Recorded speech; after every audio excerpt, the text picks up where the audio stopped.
Pour prouver qu'une suite est croissante ou décroissante ou constante, bon, c'est-à-dire pour répondre à la question étudier les variations de cette suite, on peut avoir une suite de type u0 est égal à 3n plus 4. Bon ben là on voit directement que c'est une suite arithmétique. De premier terme, u0 est égal à 4 et de raison r est égal à 3.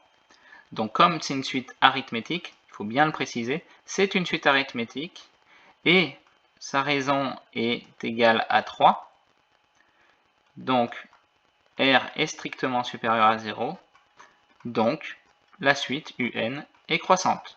Donc voilà, il n'y a pas besoin d'aller plus loin, si c'est une suite arithmétique, il faut juste regarder la raison, si elle est supérieure à 0 ou inférieure, c'est tout.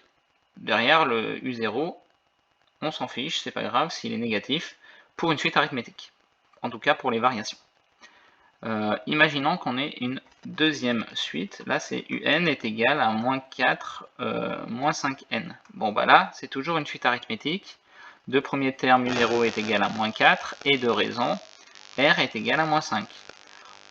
Toujours précisé, on a une suite arithmétique. La raison est égale à moins 5, on a une raison strictement inférieure à 0, donc notre suite un est décroissante. Voilà, c'est arithmétique, la raison est inférieure à 0, on ne va pas plus loin, notre suite elle est décroissante. Maintenant, dans le cas des suites géométriques, on a u de n qui peut être égal par exemple à 2 fois 3 puissance n. Bon, ça c'est le cas le plus simple, puisqu'ici, pour les suites géométriques, on repère déjà la raison. Si notre raison est supérieure à 1, comme c'est le cas ici, r est égal à 3, et ben, on va pouvoir dire que le r à la puissance n, c'est-à-dire ici 3 puissance n, comme r est strictement supérieur à 1, 3 puissance n serait une suite qui serait croissante si on avait juste le 3 puissance n. Notre suite un, attention, il y a notre u0 qui est multiplié devant, et ici, de plus, on peut dire que u0 est égal à 2.